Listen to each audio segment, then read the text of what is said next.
All right, good morning, everyone.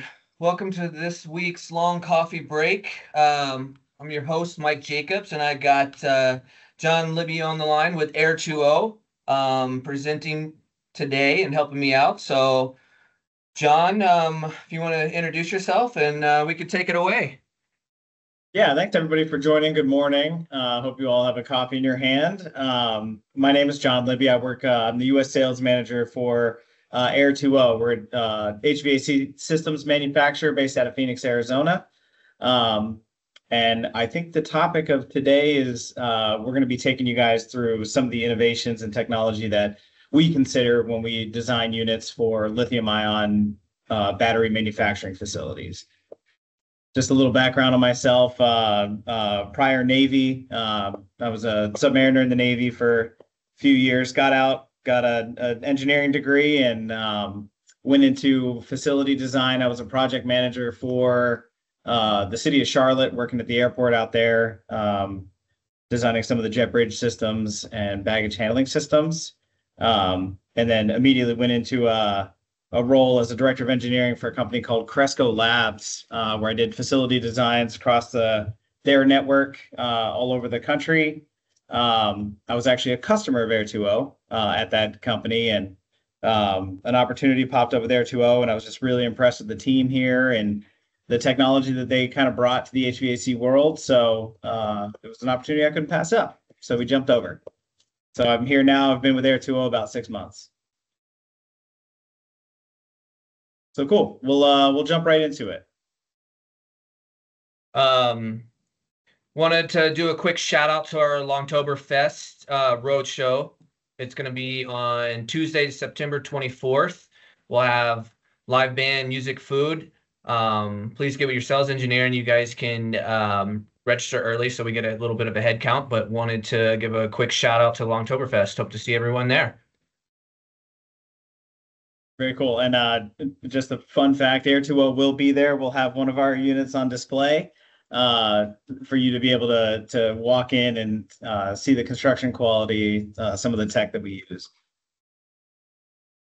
All right, so let's get into it. So the point of today, as I said, we just want to walk through some of the considerations that we take into play when we're designing systems that are going to control climate for a lithium-ion manufacturing facility. So just a little bit about Air2O. Our company's mission is to be recognized as one of the premier manufacturers of energy efficient units. Really, what it comes down to. There's a lot of room for efficiency when it comes to HVAC. We know that, and that's something that we try to take into all the designs, regardless of the industry that the unit's going to serve. So our motto here is we're engineers first, manufacturers second. Even me in a sales position, I've got a pretty good background in engineering. So we like to work with the end user and you guys, the engineers, to make sure that, we're coming up with a comprehensive solution for the entire problem. So lithium ion is pretty specific industry. So going into this and talking about the technology, I want to make sure that everybody's aware that this is really applicable to any industry that, is a mission critical, low temperature or humidity, or really just any kind of critical climate control. These are just some of the industries that we've applied these very similar units to in past, big one being pharmaceutical. And if you guys aren't aware, sodium ion batteries are up and coming. There's a really big facility being built in Michigan right now. That we see that as probably taking the place of lithium ion, at least in static situations. Probably not EVs or cell phones, but we think about your UPSs, things like that. So some of the processing requirements for lithium ion facilities, generally it's comfort temperature. So we're going to see from 68 to 75. The critical thing is to minimize fluctuations in temperature. You want a consistent temperature all the time. And obviously high temperatures can lead to degradation of components and materials. Humidity control, especially in electrolyte filling areas in these facilities, you'll see incredibly low humidity. That's essentially what these units are doing is creating an environment of essentially no moisture. If you guys don't know, lithium, even sodium, do not combine with water well. And that again, this even besides the fact that you'll have lithium exploding, it will just degrade the materials if you have moisture in that environment. Anything over 0.5% RH. Pressure control. Certain areas you want negative pressure, certain areas you want positive. So that's something that you want to take into play when these facilities are being designed. And then again, ventilation, airflow. You're going to need to bring in fresh air to these facilities. So there's going to be a particular focus on particulate control and managing that outdoor air as it comes in. The environmental requirements for the space, besides climate, these are clean room standards. You want to make sure that everything's obviously clean and kept that way. Very similar to pharmaceuticals, you'll see. Air quality, again, particle control. You even might have certain facilities that manage gas within the space to make sure there's not a buildup of hydrogen, things like that. And then static electricity is huge. We don't really take that into consideration very much when it comes to HVAC systems, but these facilities will require it, so it's something you would just want to keep in the back of your mind. And obviously, humidity is going to have a big play in static control. So particulate control. Generally, we'll see HEPA filters in our systems that we put into these units. What we see is 5 microns is the cutoff. So you don't want anything larger than 5 microns to make it through. Filter bags are a great solution to keep, low pressure drop while, being able to collect these particulates. And a lot of times, if there is, lithium dust or things like that, you're going to want something that's going to capture and hold those particulates so they can be disposed of properly and safely. And Air2O does partner with Camfill. This picture that you'll see on the top right, that's just a full comprehensive particulate control system that you'll see in certain industries. We can deliver those units, as a package. So some of the features and technologies that we'll see in these systems, first and foremost, desiccant rotors is basically the only way that we're able to get the humidity down to those incredibly low, incredibly low RH. So we can do molecular sieve or silica gel. They'll both be able to achieve, that low RH. And we also have the option of combining a standard DX coil with a reheat coil to take the initial humidity down and then have the rotor take off the rest of the humidity before it's delivered to the space. When it comes to efficiency, regeneration heat for these wheels, as you probably know, one side of the wheel has to go through a heat regeneration phase to discharge the humidity that it absorbs. We have a couple creative ways of doing that. We can use gas reheat, is pretty efficient, if you're not in an electrification area. But we can also use the heat that comes off the condenser side of a DX system to regenerate those motors and just kind of capture whatever heat we're getting off to maximize efficiency. Airflow, we generally see these units somewhere between 2,000 and 35,000 CFM. Anything larger than that, your wheel is going to be absolutely massive in order to have the surface area. Or you're going to double up wheels, and the wheels are the most expensive component in these units pound for pound. So generally, we try to keep the wheel, a 35,000 CFM wheel is about 12 feet wide, the units that we put out. So if you try to go anything higher than that, you're going to get expensive, especially in shipping. So once we get to the 35,000 point, we'll generally, recommend that we go into just a second unit instead of making it larger. Panel design. Panel design is crucial. A pinhole leak in these units that are trying to deliver a 0.5% RH can be the difference in throwing off all the climate. So it's pivotal that you use a panel design that is going to ensure no air leakage. We recommend a minimum of 4-inch insulated double wall panel, and we also have a patented no through metal design that will limit any thermal leakage through conductors. So definitely that's a very important part of these units you want to take into consideration. When we design our units, reliability and redundancies are everything, especially in medical mission critical facilities. All fans that we put in these units are fitted with backdraft dampers. In the event of a fan failure, the other fan can still pick it up and you don't get any flow back. Um, Pre-treated coils, especially in lithium facilities, if any of those particulates or contaminants get back to the coil, you want to make sure it's treated and it's not going to corrode. Um, Facilities that are close to coasts, obviously, we'll try to see a polyurethane coating on all those coils, especially if they're bringing in outdoor air. And it's just something that should be considered and well designed. Um, we'll do an N-1 fan design, so we can actually we'll keep the fans all the fans operating. We're not adding an extra fan. We're just increasing the capacity of the fans so that if one were to fail, the other ones can ramp up and take over. Um, Non-proprietary components is a big thing for our units. There's nothing that you need to specifically order through us in replacement. Obviously, we have a decent warranty that comes with the units, but it's key that you use parts that can be delivered in short lead time so that you can get these units back up and running quickly.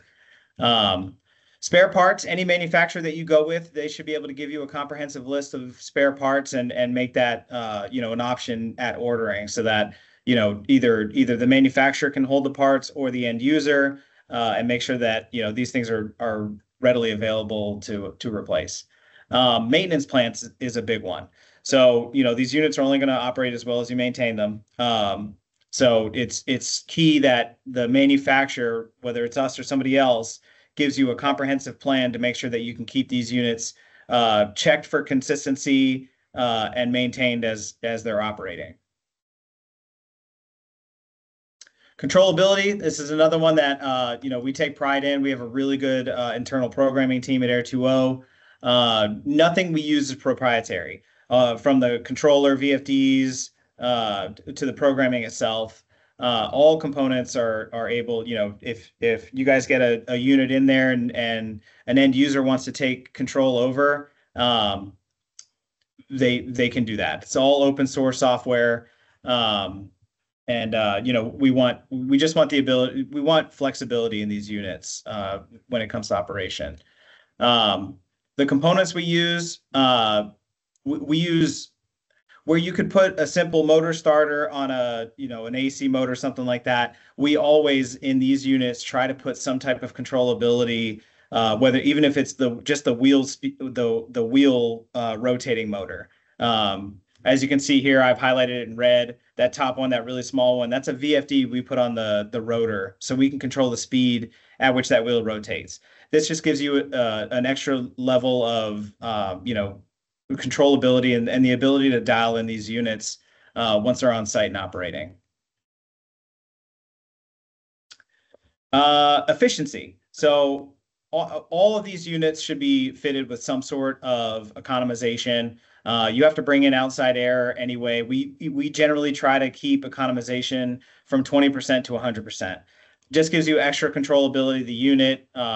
Facilities can run a purge mode, whatever it is, but we want to be able to take advantage of environmentals and bring in, if it's cooler air or warmer air at any time. So always focus on economization. Energy recovery is a big one. So anywhere that our units are discharging any sort of exhaust air, we're going to try to put some type of energy recovery on there. Whether it's a simple plate-to-plate heat exchanger, run-around coils, or enthalpy wheels, we're going to try to recover some of that exhausted energy. And then I highlighted in red, obviously, any component that goes into these systems, fans especially, we will try to get the most efficient fan or component that's on the market and get it in this unit. It will save on OpEx costs. It might cost a little CapEx in the beginning. So again, air and thermal leakage. This is just a cutaway of our patent pending design for our no through metal panels. You want essentially no leakage, right? I mean, these units that we're putting out now are 40 feet long. Can we guarantee that there's absolutely no leakage? Probably not, but less than 0.5% leakage at design airflow is generally the standard that we go for with our units. So that's a standard that I think everyone on this call should maintain for their systems. Thermal control, again, the no through metal design is huge. It helps with condensation points within the unit, things like that to just maintain that climate control. Um, with the 4-inch panels and the no through metal, it's just one more benefit to increase your ability for air tightness and sealing over these units. And again, a 4-inch insulation is the minimum we recommend in these units.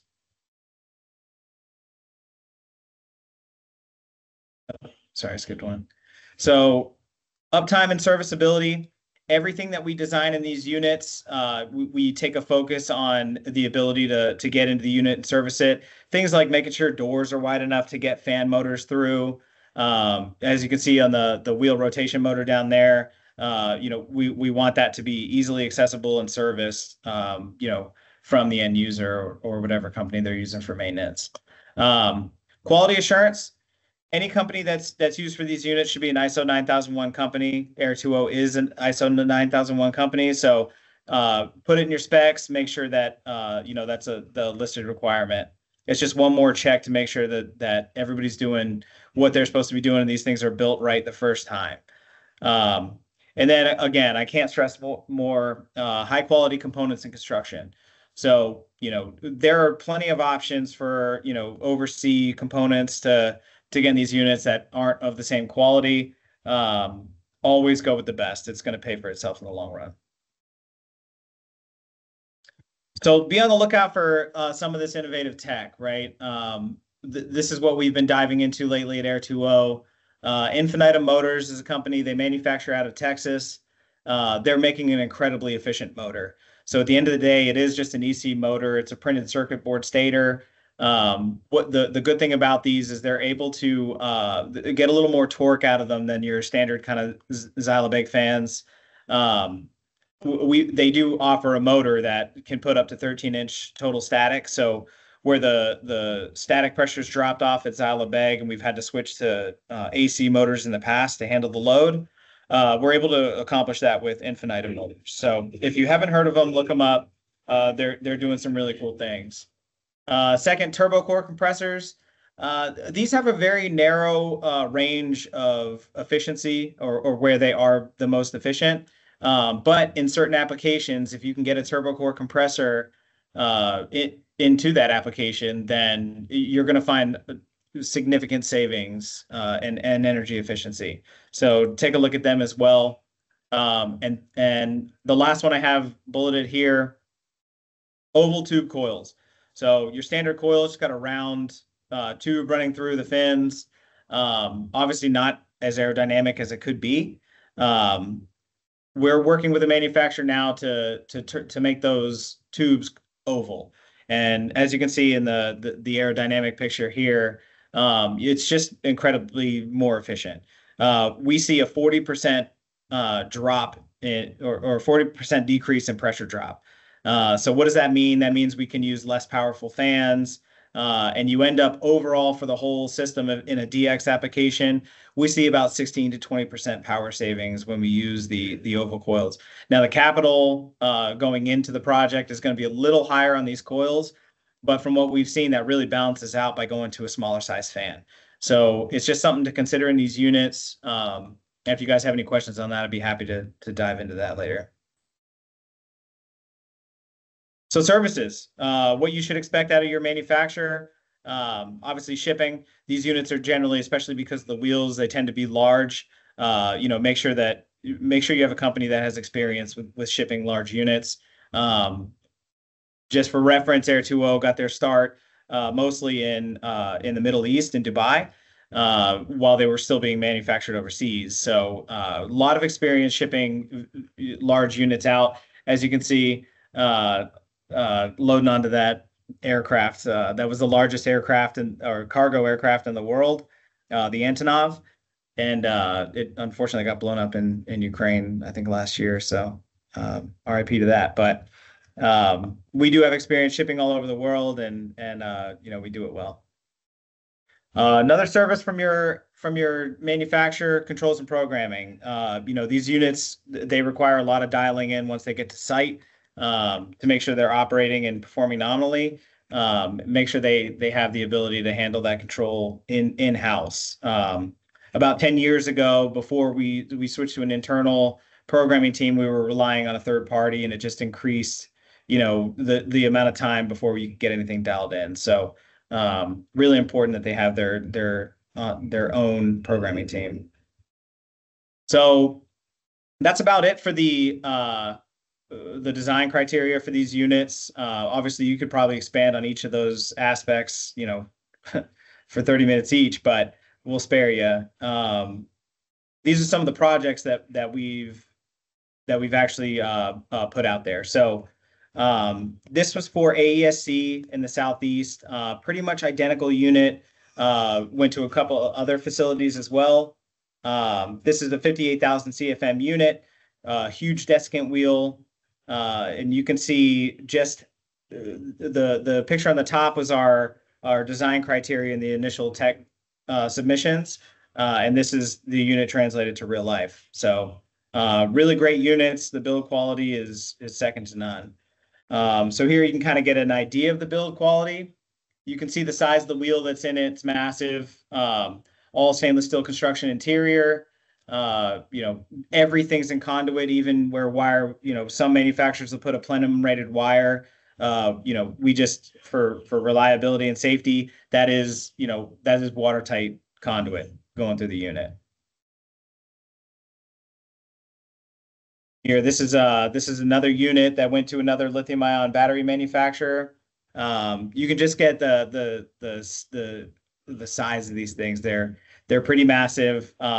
They all bring in, again, that 20 to 100% economization capability. And these are rooftop mounts that actually discharge horizontal. So the build quality second to none. Again, they're really great units, and we're pretty proud to put them out. And that's just short example of the projects that we've actually put out. There's, I'd be happy to dive into this more if anybody wants to reach out. Or if there's any questions at all, I'm happy to field those now. All right. Thanks, John. Appreciate everybody. I know we ran a little over today. And please join us next week when Jordan Weiss hosts QPAC ECM Fan Array Technology. Again, thanks for attending, and appreciate you staying a little longer today. Thanks, everyone.